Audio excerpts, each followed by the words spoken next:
Am I a Samurai? A narrative autobiographical by VMS. I was born under the soft glow of a spring morning, a kind that whispered promises of new beginnings. My earliest memories are tinged with warmth and my mother's lullabies, the scent of fresh tree in our modest home, and the gentle hum of the life in the nearby locality. Around me, though I was a quiet child, there was always a spark in my eyes, a restless energy that urged me to explore, question, and sometimes a rebel. From the very beginning, I was different from other children. While they were content playing with the dolls or running after butterflies, I was drawn to the stories of warriors and legends of bravery. I remember sneaking into my father's study, eyes wide with awe, tracing my fingers over the own pages of tales of samurai, ancient battles. Even at 5, I knew I wanted more than a simple, ordinary life. I wanted to be fearless. My father noticed this early on. While he could not always provide the luxury of tutors to formal training, he gifted me something far more precious, belief.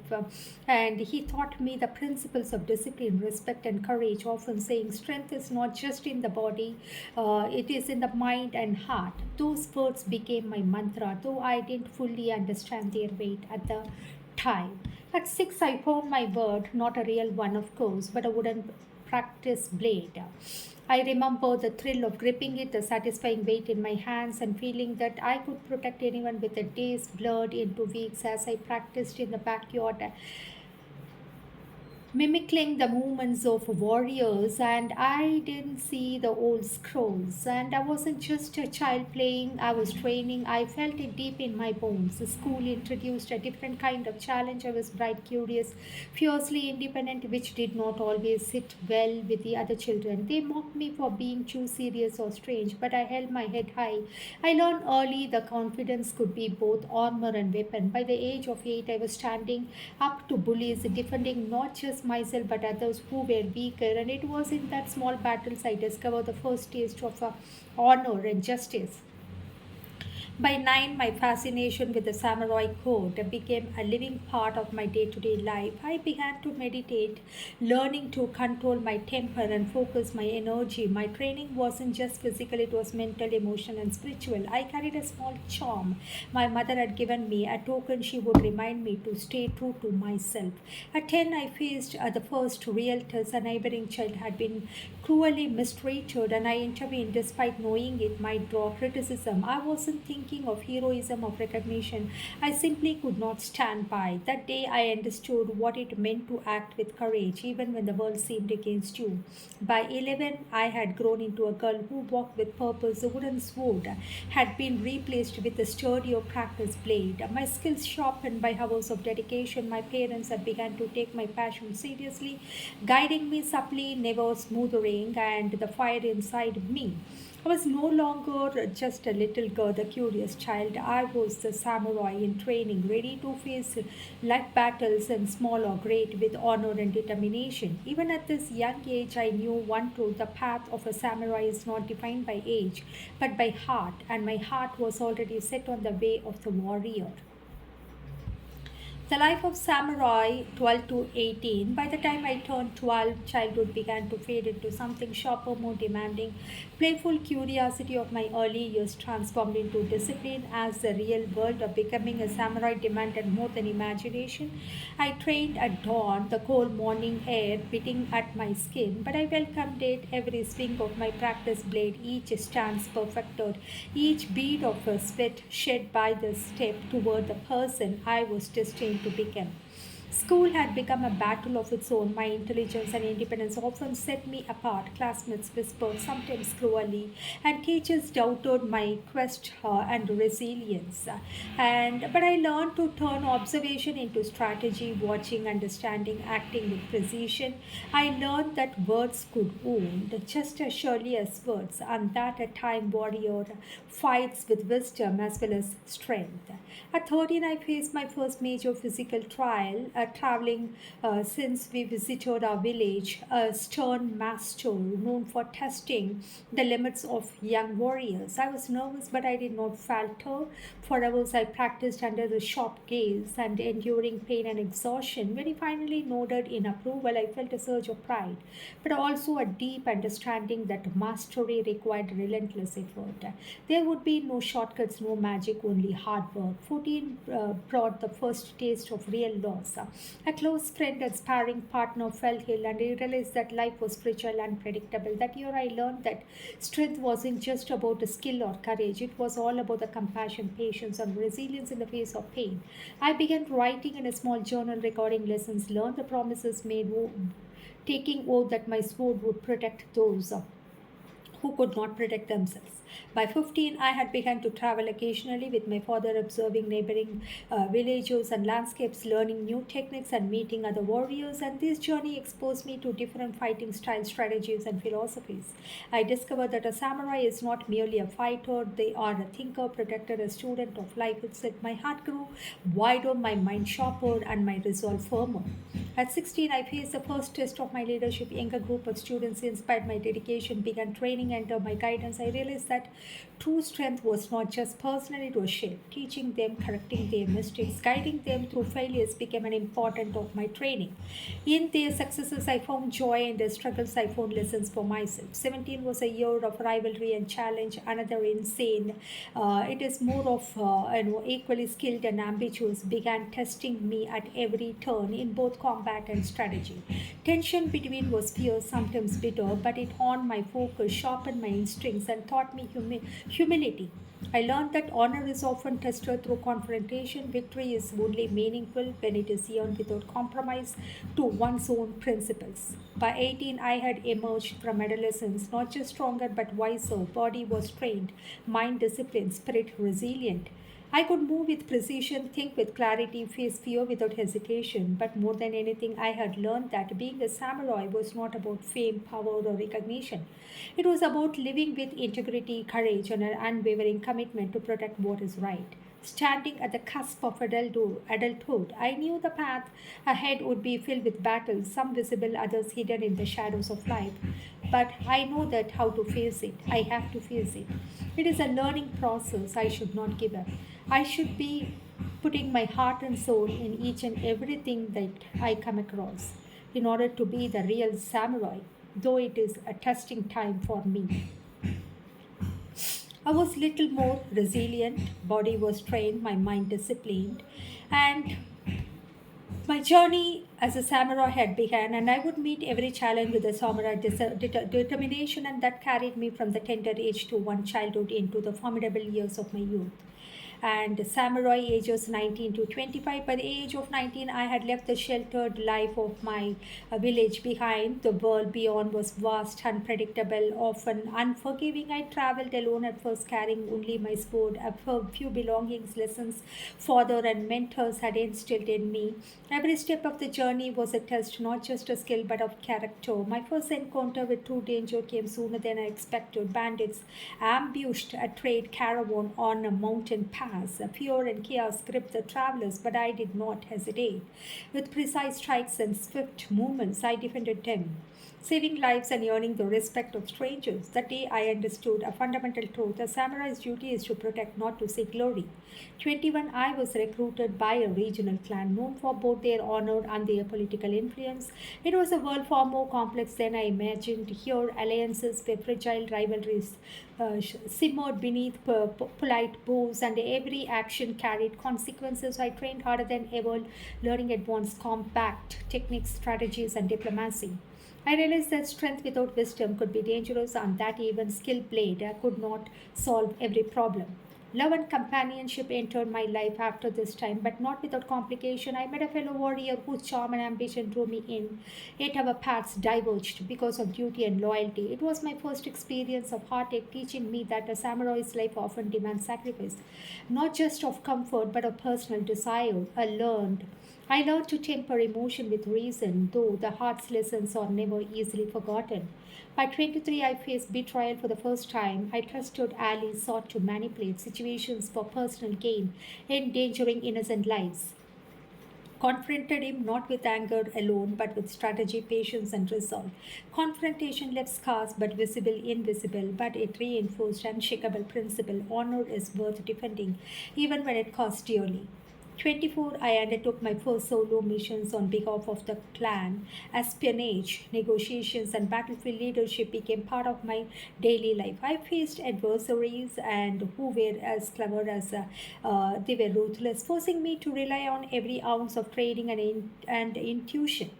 Each mission tested my limits but also strengthened my confidence. It was no longer a student, I was a warrior in full.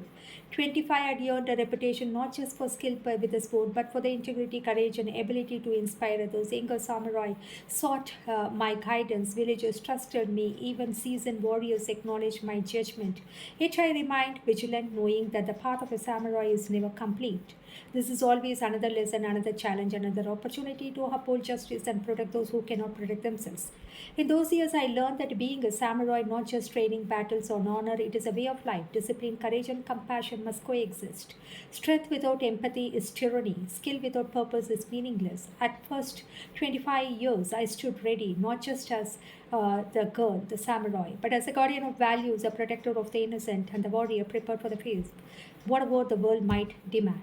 26 to 35. By the time I turned 26, I fully embraced my role as a warrior and protector. Responsibilities once imagined as thrilling adventures had transformed into real weighty duties. Villagers relied on me for safety. Clans sought my counsel, and my actions could tip the scales of life and death. The world had grown larger, more complicated, and far less forgiving. But I was no longer the girl who trained with a wooden sword in a backyard. I was the samurai, and every choice carried consequences. At 27, faced my first Great War. Rival clans had begun to store unrest in the region, threatening the lives of innocents. I led a group of samurai into battle where skill alone was not enough. Strategy, intuition, ability to inspire courage in others provided decisive. Amid the chaos, I learned a painful truth. Every victory comes at a cost. Friends fell, allies betrayed, and bore the weight of every life lost under my command. Though the smoke and blood I discovered, resilience had never known, a reminder a true samurai must endure suffering with dignity. At 29, personal trials tested me in the ways not battles ever could. I loved deeply, yet loss shadowed my heart. A bond I trusted was served by circumstances beyond my control, leaving me to grapple with grief while maintaining the responsibilities of leadership. It was a painful balance, allowing myself to mourn while continuing to protect and guide those who depended on me. From this, I learned that strength is not the absence of emotion, but the courage to carry it with moving forward. At 30, I became a mentor to the new generation. Young samurai arrived from distant clans seeking guidance. I shared them with lesson I learned: discipline, honor, compassion, and understanding that a sword is not the noble at the heart that wields it. I watched them grow under my tutelage, remembering the days I had stood where they stood. I realized that legacy is built not only through deeds, but through the lives we shape. 32. Political landscape around me had grown more treacherous. Alliances shifted like sand, and even those I trusted could no longer be taken at face value. I honed my skills in diplomacy alongside my swordmanship, learning to navigate deception without compromising my principles. Each decision carried risk and yet embraced it. I had become a strategist as well as a warrior, understanding the wisdom as a vital strength.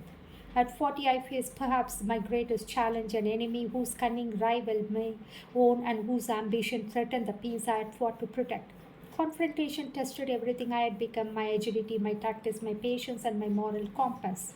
I survived by trusting not only in my blade but in my judgment and in my loyalty to those who believed in the code I upheld. Victory had hardly earned, and I emerged tempered by experience, scared but unbroken. At 35, by the age of 35, I earned a reputation that extended far beyond the battlefields. I was known as a warrior of integrity, leader who balanced strength with justice, and mentor whose guidance shaped the future of countless samurai. Yet I never allowed pride to cloud my path. Every sun reminded me the journey of a samurai is never complete, that vigilance, humility, and honor must remain constant companions. In these years, I realized the samurai's legacy is written not only with the swords and battles, but with choices, sacrifices, unwavering commitments to what is right. I had become more than a fighter, a guardian, a teacher, a symbol of courage. And though the world would continue to test me, I know that every challenge was an opportunity to embody the principles that had guided me from childhood: discipline, loyalty, compassion, and an yielding heart. The life of Samurai 36 to 50. By 36, I had become the name whispered in both awe and fear across the lands. Years of training, battles, leadership sculpted me into a warrior whose skill was matched only by reputation for honor. With the recognition come responsibility, action, decision, and consequences ripple far beyond my own life. It had become not only a protector of villages and clans, but a symbol of courage, integrity, and resilience. By 38 faced the most personal battle, a faction of rogue samurai motivated by greed and vengeance threatened and very peace had worked decades to maintain. Unlike previous conflicts, this war stuck at my heart. Friends, allies, and even family were endangered. I led my warriors into battle not with bravado but with strategy, patience, unwavering resolve. Victory was hard won, but the cost reminded me of the truth I had learned long ago. Samurai strength is measured not only in triumph but in endurance through loss and sacrifice. By 40, I began to focus on legacy, establish schools to train young warriors, emphasizing discipline, ethics, and compassion as much as combat. My goal was not to create soldiers alone, but thoughtful protectors of peace, leaders who could face injustice with courage and wisdom. In teaching, I discovered a new form of fulfillment guiding the next generation. Reminded me the spirit of samurai transcends any one life it lives. It is and who can carry the code forward. 42. The betrayal, unlike by any trusted advisors, sought power at the expense of the people I had sworn to protect. Confrontation was painful, forcing me to act decisively while balancing justice and mercy. It taught me that samurai's life is often a solitary one. True loyalty is rare, discernment is essential. I emerged stronger, having tempered compassion with resolve. By 45, I had become a meditator, a strategist, a symbol of unity. Warring clans often sought my counsel, hoping to avert bloodshed. I used every lesson I had learned from childhood through adolescence, from adulthood to battle hardened years, to negotiate peace and force to understanding. It was work that demanded patience, wisdom, courage, a different kind of sword fight, but it was just as critical. 48. The physical toll of decades of combat was undeniable. My reflexes slowed, my body bore scars, both seen and hidden, but my mind and spirit remained sharp. I trained not for glory, but to maintain readiness to demonstrate. A samurai's greatest weapon is discipline, and true warrior never abandoned her duties, even in the face of age or exhaustion. By 50, I had achieved a life few could claim. I'd survived wars, guided generations, loved and lost, faced betrayal, yet remained true to the code that had shaped me. My name was synonymous with courage, honor, and justice, but I know that fame was fleeting. What mattered was the impact of one's actions, the lives touched, and the legacy left behind.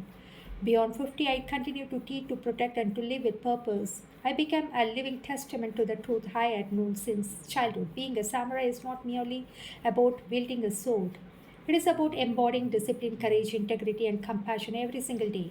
Looking back from the wide eyed child who first held a wooden blade to the seasoned warrior guiding clans, I see a single thread connecting all the chapters of my life: the unwavering commitment to live with honor and to fight in every way possible for justice. My story is not just about my own, it's the story of every warrior who dares to face fear, endure hardship, and uphold with right. And when the world conspires against them, I'm samurai. Am I samurai? My journey is proof that courage, discipline, and heart can leave a legacy that time cannot erase. So you could decide whether I'm a samurai or not.